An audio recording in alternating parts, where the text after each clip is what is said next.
GOG en SHCL presenteren Limburgs Verleden. Welkom. Vivian, mag ik jou vragen om jou eerst even voor te stellen? Ja, tuurlijk. Ik ben Vivian van Sloten. Ik werk in het Limburgse erfgoedveld, onder andere bij Discovery Museum. En bij Discovery Museum ben ik digitaal erfgoedexpert. En dat betekent dat ik me bezighoud met de digitale ontsluiting van de collectie. En daar komt van alles bij kijken. En dat vogel ik uit. En dan komt er een heel mooi publieksportaal tot stand. Dat is eigenlijk de bedoeling. Oké, leuk. En Elisabeth? Ja, mijn naam is Elisabeth Wiesner en ik werk voor het netwerk Digitaal Erfgoed. Dat is dus geen bestaande organisatie, maar echt een netwerk van allerlei instellingen in Nederland die zich met erfgoed en specifiek digitaal erfgoed bezighouden. En daar ben ik netwerkcoördinator voor Zichtbaar. Hoe gaan we al dat digitale erfgoed zichtbaar maken voor het publiek in de breedste zin van het woord. Oké. Ja, we zitten natuurlijk niet voor niets samen met dit gezelschap. In Limburg zijn wij ook druk bezig met digitaal erfgoed. En dan vooral ook een samenwerkend verband onder de naam Linked Open Limburg. Vivian, zou jij daar iets meer over kunnen vertellen, wat dat nou eigenlijk precies is? Nou ja, je gaf eigenlijk de perfecte voorzet al. Het is een samenwerkingsverband van verschillende collectiebeherende instellingen. Elke instelling heeft fantastische collectiestukken en heeft die vaak ook heel mooi intern beschikbaar. Maar dan ziet het publiek het nog niet. En van al die mooie schatkistjes die niet verbonden zijn, willen wij verbonden erfgoed maken. Met Linked Open Limburg. De afkorting is LOL. Daar gaan we natuurlijk dus ook voor. Zowel voor de instellingen die door het verbinden van hun erfgoed hun collectie kunnen verrijken met meer informatie, met betere informatie. Maar ook voor het publiek die van de ene instelling naar de andere kan hoppen om over dat ene object zoveel en zo compleet mogelijk verhaal te krijgen. Dat is onze doelstelling. Mm-hmm. Ja, en daarbij krijgen wij in Limburg ook veel hulp van het netwerk Digitaal Erfgoed. Dat is natuurlijk landelijk, want hoe kan het netwerk Digitaal Erfgoed daarbij helpen? In zoverre we vanuit het ministerie van OCW een aantal jaar geleden al een nationale strategie digitaal erfgoed opgezet. Waarbij eigenlijk centraal staat, de gebruiker staat centraal. Dus we willen het voor het publiek zo makkelijk mogelijk maken om toegang te vinden tot digitaal erfgoed.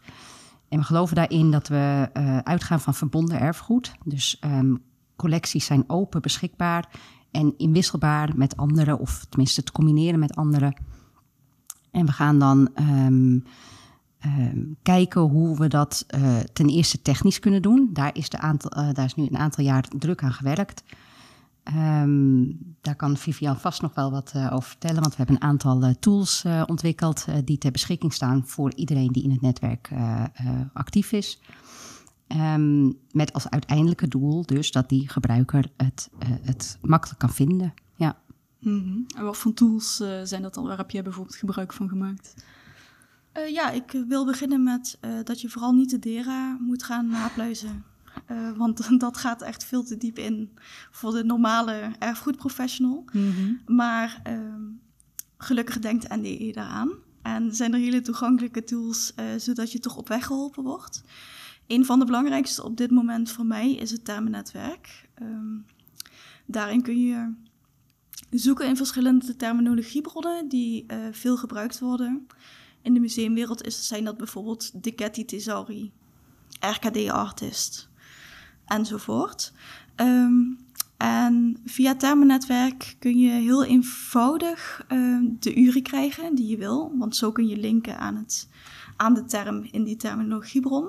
Maar ook bijvoorbeeld de scope notes, alternatieve labels, bijvoorbeeld microfoon en microfoons. Daar bedoelen we hetzelfde mee. Dus die hebben dan 2 labels. Dus kun je allemaal heel makkelijk eigenlijk inladen in je eigen collectiebeheersysteem. En waarom wil je dat koppelen? Omdat je data dan schoner wordt. iedereen weet wat je bedoelt met microfoon. En als ze het niet weten, klikken ze op de link op de URI en dan komen ze vanzelf uit bij het concept. En dat is niet alleen voor mensen heel handig, maar ook voor machines. Want die kunnen vanuit de achterkant dan combineren. Dus niet alleen deze, maar ook die van Elisabeth en ook jouw microfoon. Het is allemaal hetzelfde concept. En ja, dat is wat je wil, want dan wordt het linked. Ja. Een andere belangrijke is de pitwijzer. Voordat je aan de slag gaat, wil je natuurlijk... Dat wil je niet voor niks doen. Dus je wil voorkomen dat je een 404 page not found krijgt. Mm-hmm. En dat doe je door een persistente identifier te koppelen aan jouw object. En dat kun je met verschillende aanbieders eigenlijk doen. De bekendste is toch wel, denk ik, de Handle. Die wordt vaak gebruikt. Maar Handle is bijvoorbeeld redelijk prijzig. Dus kleinere instellingen zullen dat wellicht niet kunnen betalen. En niet voor elke collectie is dat even handig om een Handle te gebruiken. De archiefdiensten hebben weer meer aan een ARC, bijvoorbeeld. En om erachter te komen welke pit jij eigenlijk nodig hebt, kun jij de pitwijzer invullen en daar komt dan een advies uit van deze past het beste bij jouw collectie en bij jouw ambities. En met een handige doorkliklink kun je gelijk je pit bestellen, zeg maar. Mm-hmm. Dus, en verder natuurlijk alle dagen die NDE organiseert. Zoals de tweede Data Doedag die eraan zit te komen. De maand van het digitale erfgoed. Dus dat zijn ontzettend leuke momenten waarop je weer geïnspireerd kunt raken om verder te gaan. En ook waar je vanuit de praktijk ook naar NDE kunt zeggen, maar dit hebben wij nodig. En dat wordt altijd zo erg gewaardeerd en dat maakt het ook leuk om... Ja, die communicatie blijft gewoon over en weer gaan. Dus daardoor kan het NDE ook zorgen voor tools die ook echt gebruikt worden. Ik moet er helemaal van blozen dat we zoveel complimenten krijgen. Nee, dat is heel fijn, ja. En de bedoeling is dus uiteindelijk dat we daarmee een soort linked open data, de instellingen linked open data kunnen publiceren. En dat die met die mogelijkheid ook door die termennetwerk te gebruiken en dat soort zaken kunnen collecties makkelijker aan elkaar gekoppeld worden en wordt de ervaring rijker voor anderen. Een andere belangrijke tool is nog de datasetregister. Als we uiteindelijk, als een instelling een linked open data dataset heeft, dan kunnen ze die publiceren in het datasetregister. En makers of ontwikkelaars, en dat zit wat meer aan mijn kant, de zichtbaar kant, kunnen dan vervolgens in die datasets gaan zoeken. Als zij bijvoorbeeld een website willen maken over... Of een app over, ik weet bijvoorbeeld hier Vaandels is bijvoorbeeld in Limburg een groot ding. Dan kunnen ze kijken in collecties van anderen van welke data is er beschikbaar. En kunnen we die ook gebruiken voor iets wat wij maken, waardoor het wel bij de bron blijft. De collectie blijft bij de bron, dus als er iets verandert aan het dataset, dan verandert het dus ook automatisch in hetgeen wat jij ontwikkelt. Mm-hmm. Ja, super handig al die tools. Ik maak er zelf ook altijd graag gebruik van. En ook die NDE-dagen ben ik ook wel eens geweest. En wat ik daar ook altijd leuk aan vind, is dat je ook vooral met collega's van andere erfgoedinstellingen kunt praten. En wat ik dan ook vaak merk, is dat je toch ook wel vaak tegen dezelfde dingen aanloopt. Hebben jullie voorbeelden van bijvoorbeeld uitdagingen die jullie zijn tegengekomen en oplossingen die jullie daar eventueel voor hebben gevonden? Nou ja, vanuit de praktijk kan ik iets noemen waar we nu wel tegenaan lopen. Dat gaat over rechten. Met de objecten die je hebt, valt dat nog wel mee, want die heb je gewoon een keer aangekocht of geschonken gekregen. Maar als je het hebt over bijvoorbeeld fotomateriaal of videomateriaal, dan wordt het al snel best tricky. En ja, je wil linked open data en dat betekent dat je ze zo vrij mogelijk wil publiceren.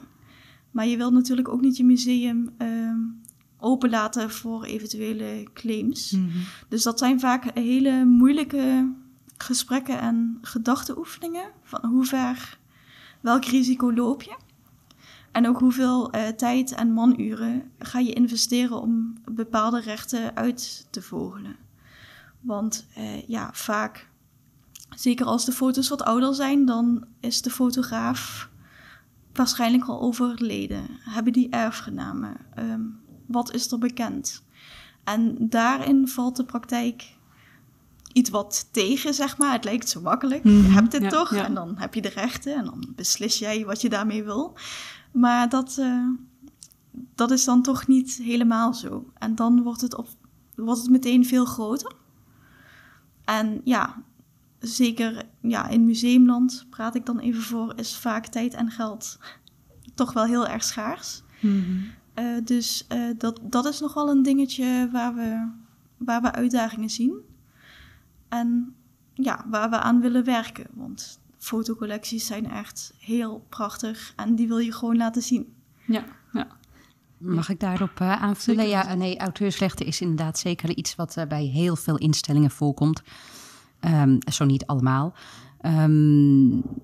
We zijn daar ook wel binnen het domein zichtbaar mee bezig. In zoverre dat we het recht natuurlijk niet kunnen aanpassen, maar wel zoveel mogelijk informeren. We hebben tijdens deze maand van digitaal erfgoed gaat er ook een auteursrechtendag plaatsvinden. We hebben ooit eens een tool ontwikkeld, Regel je rechten. Dat wordt nu geborgd bij DEN. En we zijn toevallig net bezig om daar een doorontwikkeling, want er zijn wat nieuwe jurisprudentie, wat nieuwe uitspraken geweest, waardoor die tool ook geüpdate moet worden. Dus daar letten we wel op. En ik weet ook, en dat gaan we op die dag ook onder de aandacht brengen, er zijn een aantal regelingen nu. Sommige zijn al gesloten, andere zijn nog in wording rond out of commerce. Dat je op als niet-commerciële partij op een wat makkelijkere manier wat meer rechten toegekregen krijgt. Voor in ieder geval gebruik op je eigen website. En ik dacht ook nog deels voor verzamelplatforms. Die worden op dit moment dus nog, ik dacht dat ze voor muziek al geregeld zijn, maar voor geschriften, kranten en tijdschriften wordt dat nu op dit moment nog, die gesprekken vinden nog plaats. Maar daar gaan we dus inderdaad wat meer informatie over delen. En we hebben natuurlijk elk jaar gelukkig de Publiek Domeindag in januari, waarbij de makers die 70 jaar geleden overleden zijn, dat werk komt weer vrij en daar gaan we ook wat meer aandacht aan besteden. Maar het is inderdaad, als we een keer een dag organiseren rond auteursrechten, die zitten altijd meteen vol, omdat dat gewoon echt een groot vraagstuk is. Ja. We zijn uiteindelijk, er zijn alleen een paar grote instellingen die een jurist in hun dienst hebben. En voor de rest is het vaak aan de medewerkers die er zelf zitten en dan de beperkte kennis. Ik heb er ook maar beperkte kennis van. Maar we delen graag al die kennis die we via juristen ook binnenkrijgen met het netwerk, ja. Ja, want het is vaak ook gewoon vooral lastig om al te weten, waar moet ik nou beginnen? Hè? Vooral als je er niet dagelijks mee bezig bent. Jullie zijn wel meer bezig met digitaal erfgoed. Maar voor iemand die helemaal bij punt 1 moet beginnen, waar zou je moeten beginnen? Stel, je hebt een collectie, je hebt wat scans gemaakt, of misschien wil je dat gaan doen, heb je dat nog niet eens gedaan. Wat zijn nou stappen die je moet ondernemen, of tips die jullie daarvoor hebben? Voor linked open data, eerst kijken waar je bent. En dan waar je voor wil gaan. Dus er zijn verschillende digitale graadmeters. Daarin kun je testen hoe NDE-compatibel je eigenlijk al bent. En daar komen een aantal adviezen uit. NDE heeft ook een nieuw programma, Versnellen. Waarin een van de problemen die in de museale sector en ook waarschijnlijk in de archiefsector een rol spelen, geld en daarmee ook tijd, wordt opgelost. Want binnen dat programma kun je eigenlijk een subsidieaanvraag indienen om NDE-compatibel te worden. Dus als je nou weet waar je staat en je weet waar je naartoe wil, dat is NDE-compatibel, dan kun je zelfs nog extra hulp krijgen van het NDE om dat ook echt zo snel mogelijk te doen. Je moet natuurlijk dan ook wel weten wat je wil. Je kunt niet in één keer 30.000 stuks collectie online gooien. Dus het is mooi om een project te hebben zoals Vlaggen en Vaandels, wat net al genoemd is. Zodat je met een beperkte dataset wel al alle stappen door kunt maken. En dan steeds uit kunt breiden naar een volgend onderwerp. Dus, en dan verrijken en verbinden van je termen. Dus zorg voor schone data. Dat vinden computers heel erg fijn. Maar mensen ook. En dan PID's koppelen. Zorg dat het houdbaar is. En dan kun je door naar zichtbaar. En dat is jouw domein. Ja, dat is mijn domein. Ja, ik sluit me heel erg aan bij wat Vivian zegt. We hebben inderdaad een hulpmiddel, ook wel het informatieplan. Dat kan je invullen. Eigenlijk heel simpel, een soort Excel-formulier. En dat helpt je inderdaad om dat beleid te vormen. Je kunt sowieso ook altijd even contact opnemen met de digitaal erfgoedcoach in de provincie. Wij zijn uiteindelijk bij NDE landelijk zeg maar een team van 6 mensen. Dus dat is heel fijn dat we digitaal erfgoedcoaches hebben die veel dichter op de instellingen staan. En die zijn ook altijd aanspreekbaar om een begin mee te maken, bij wijze van spreken. Of ook tijdens het proces nog een keer in te schakelen. En inderdaad, wat Vivian zei, we moedigen aan om NDE-compatibel te worden. Dat betekent dus eigenlijk dat je termennetwerk gebruikt, datasetregister en dat soort tools, waardoor je goede linkdata krijgt om met elkaar te combineren. We hebben met verschillende leveranciers van collectieregistratiesystemen hebben we al jaren contact. Dat heeft opgeleverd dat een heel aantal van dat soort systemen dat termennetwerk automatisch verbindt en pitwijzers en dat soort zaken. Dus met die versnellingsregeling geven we in ieder geval de mogelijkheid om over te stappen naar een nieuwe versie van je collectieregistratiesysteem, zodat je automatisch al NDE-compatibel wordt, zodat het minder moeite en tijd en kennis eigenlijk kost. En dan kom je inderdaad uiteindelijk bij de zichtbaar kant. Mm-hmm. En dat is nog best wel een vraagstuk, want we hebben jarenlang geïnvesteerd in de technische kant, vanuit de techniek gedacht ook. En nu komen we eigenlijk op het punt dat er steeds meer linked datasets beschikbaar zijn. Dat brengt met zich mee dat we nog niet precies weten wat je daar allemaal mee aan de voorkant kunt. Dus dit jaar zijn we begonnen met een aantal projecten, een soort pilotprojecten, om te kijken van wat kan je nou maken? Is het nou anders dan met andere data werken of niet? Biedt het meer mogelijkheden? Of zijn er nog dingen niet geregeld die aan de infrastructuurkant, aan de technische kant wel moeten gebeuren? Dus dat zijn we nu heel erg aan het onderzoeken. We hebben eigenlijk ook een onderzoek, dat wordt nu uitgevoerd met eigenlijk de hele stomme onderzoeksvraag van ik heb linkdata en wat kan ik ermee aan de voorkant? Zo plat is het eigenlijk. Mm-hmm. En dus we hopen dat we eind van dit jaar wat meer daarover kunnen vertellen en dat volgend jaar ook wat meer naar de praktijk kunnen brengen. En dat ook weer handvaten levert voor de infrastructuurkant om te zeggen van maar hier hebben we nog vanuit de technische kant niet over nagedacht, maar die vragen leverden wel als je aan de voorkant wat gaat maken. Dus dat is nog wel pionieren, experimenteren. We zeggen ook, er mag ook af en toe wel wat misgaan bij die pilots. Want daarvan leren we. En dat, zodra die dingen beschikbaar zijn, gaan we dat graag delen weer. Ja. Want waarom is het nou zo belangrijk om eerst die technische kant of die achterkant van de data helemaal op orde te hebben? Ik denk zonder die linkdata kunnen we natuurlijk uiteindelijk aan de voorkant niks koppelen met elkaar. Mm-hmm. En Vivian noemde net ook al even naar de datakwaliteit. We komen dus inderdaad heel erg achter. De instellingen hebben natuurlijk enorme collecties in sommige gevallen. Die al jarenlang of jaren geleden misschien soms al geregistreerd zijn. En waarvan we nu zeggen van koppel het aan het termennetwerk. Gebruik in ieder geval allemaal dezelfde termen, zodat een computer of een persoon het herkent als dezelfde soort object. Dus die datakwaliteit is heel erg belangrijk. En we komen erachter, zodra de datakwaliteit niet goed is, betekent dat heel veel extra werk. Er komt ook nog wel een extra hulpmiddelen aan vanuit OCW, moet ik zeggen. Hè. Uiteindelijk, het is een soort ondersteuningsregeling, waarbij we ook zeker willen investeren in het verbeteren van de datakwaliteit bij instellingen. Daar wordt momenteel wat plannen voor gemaakt.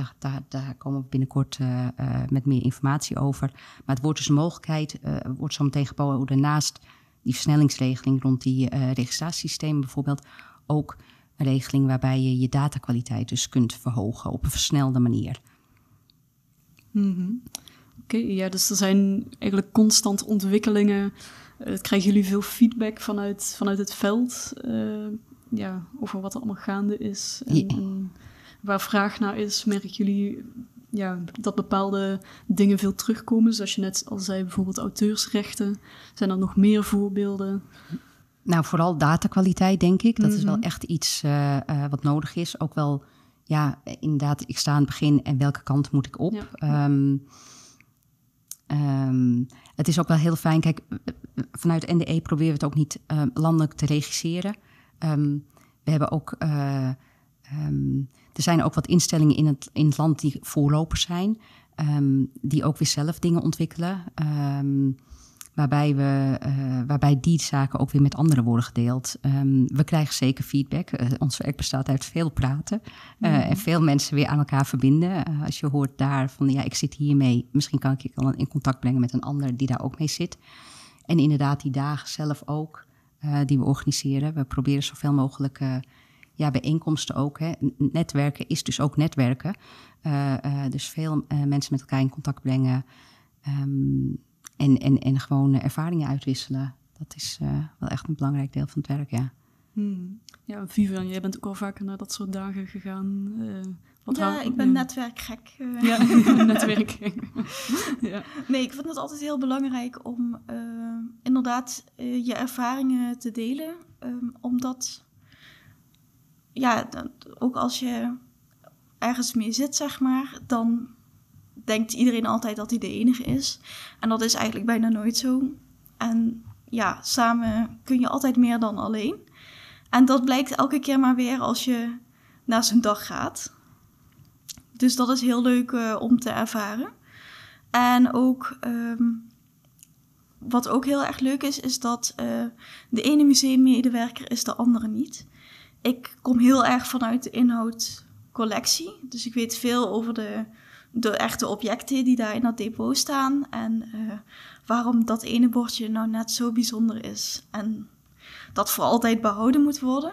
Maar ik weet niet zo heel veel over hoe een API precies werkt.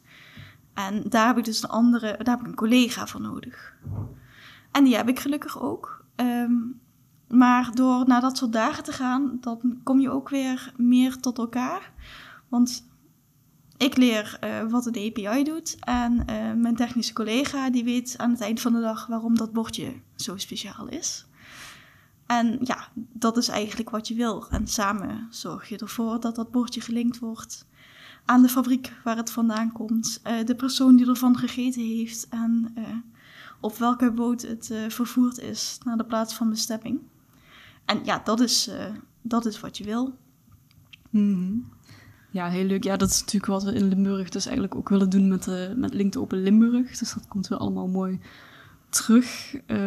Dat we uiteindelijk gewoon, zonder dat we naar alle verschillende instellingen moeten gaan, kunnen zien van, in dat archief ligt dat. En in het museum is dan weer dat ene bordje bijvoorbeeld waar in het archief de tekening van ligt. Het decor. Ja, heel leuk inderdaad. SHCL heeft een aantal mooie decorboeken. En wij hebben bordjes waar dat decor dan op gedrukt is. Mm-hmm. Dus om dat al te verbinden, dat is heel leuk. Super eigenlijk. Ja, ik kan wel als voorbeeld noemen. Ik weet nog wel toen ik net bij NDE begon. En ik dacht van als ik het dus aan kennissen of zo moet uitleggen, wat doe ik nou? Dat was toen toevallig net het Rembrandtjaar. En het verbaast mij heel erg dat er geen website was met alles van Rembrandt, bij wijze van spreken. Mm. En ik verbaas me daarover, omdat als leek moet je maar net weten dat hij in Leiden is geboren. Dus daar waarschijnlijk zijn geboorteakte. In Friesland is getrouwd. Mm-hmm. In Amsterdam heeft gewoond. Zijn collectie ligt over de hele wereld. Dat is toch eigenlijk een echte gemiste kans dan, denk ik. Ja. En daarmee toon je eigenlijk hoe het maakt de gebruiker niks uit. De gebruiker hoeft uiteindelijk ook niet te weten dat linkdata is. Als die maar op zijn wenken wordt bediend. En als die maar iets vindt waar hij weer meer informatie vindt. Ik ben zelf nogal een Wikipedia-fan. En ik vind het altijd heel leuk hoe je bij Nero kan beginnen en kan eindigen bij feminisme in de jaren 80. Ik zeg maar wat. En dat is eigenlijk ook de zoektocht die je kunt maken. We hebben ook wel een tijd terug al gedragsprofielen ontwikkeld, waarbij je veel minder...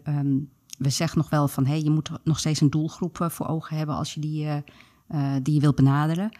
Maar dat gaat vooral over wat voor gedrag vertoont iemand als hij op een website komt. Als ik voor mijn werk op een website kijk, dan ben ik gericht op zoek naar iets. Dus dan zoek ik op een andere manier dan als ik bijvoorbeeld in het weekend wat met mijn kinderen wil gaan doen. Dan ga ik op een andere manier zoeken. Dan ga ik misschien veel meer browsen en ontdekken.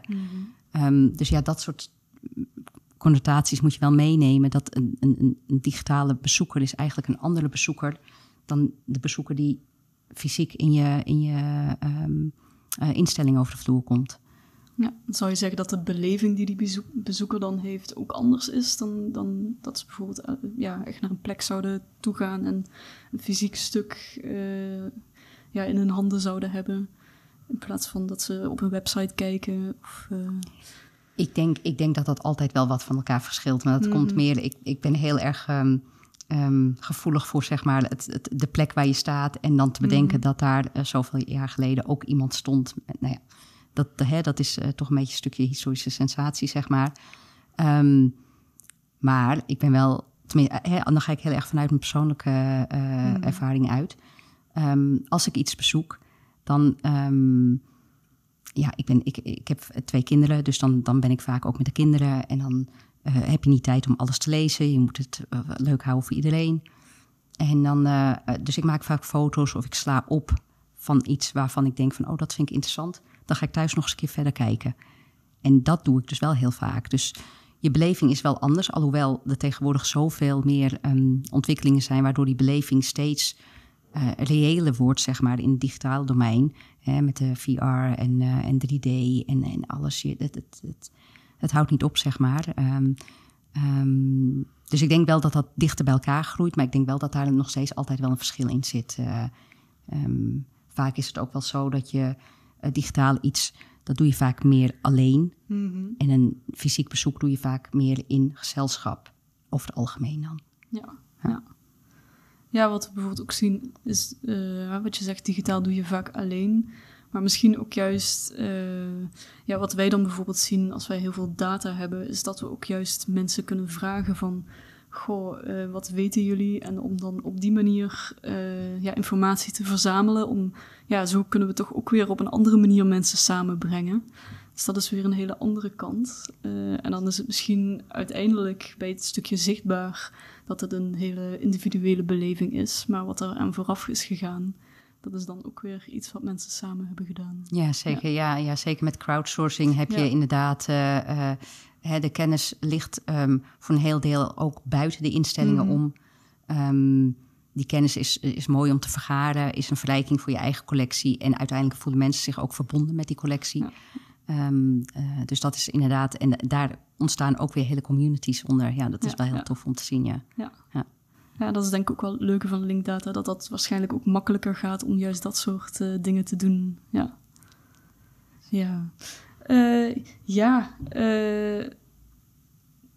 Even denken. Zijn er nog... het is heel erg iets samen doen ook. Zijn er nog dingen waarvan je zou zeggen van, dit wil ik echt nog aan mensen meegeven? Nog tips, tricks? Meld je aan voor de NDE nieuwsbrief. Dat was misschien iets wat Elisabeth ook nog even wilde melden. Het NDE organiseert zoveel. En in Limburg, als je ook in Limburg bent, dan is het vaak verreizen. Maar dat hoeft niet altijd. En ook wat Elisabeth eerder zei, de digitale erfgoedcoaches, die zijn juist lokaal. Dus maak vooral gebruik van alles wat er al te bieden is. Kijk bij je leverancier. Ik weet dat Axiel ook echt een NDE-compatibel pakket aan het maken is. Om het nog wat makkelijker te maken voor de instellingen. Dat je gewoon kunt zeggen, nou, ik wil dat, punt. En dan zit alles erbij en je hoeft niks meer zelf uit te vinden. En het wordt gewoon geregeld. En ook als je iets mist, inderdaad, geef het aan bij iedereen die het wil horen. Want de ontwikkelingen gaan gewoon zo snel. En wat je nu aangeeft kan over een maand of een paar maanden al op de realiteit zijn. Mhm. En daar zijn andere instellingen ook gewoon heel erg mee geholpen. En daar doen we het ook wel voor. Dat we zo snel mogelijk die linked open data hebben. En die mooie verhalen. Ja. Ja, ik kan me daar alleen bij aansluiten. Ik denk dat het inderdaad in een netwerk vooral gaat om halen, maar ook zeker om brengen. Dus deel vooral ook je ervaringen met anderen. En of dat nou provinciaal of landelijk is, dat is heel fijn. Nou ja, een NDE-nieuwsbrief is inderdaad gezegd. Dat is altijd handig. We hebben een netwerkredacteur bij ons die echt wel mooie artikelen maakt. Waarbij we vooral kijken van wat hebben anderen daar ook aan. En tijdens de maand van digitaal erfgoed, de hele maand november, zijn er tal van bijeenkomsten door het NDE georganiseerd, maar zeker ook door anderen binnen het netwerk. Dus kijk vooral even in de agenda.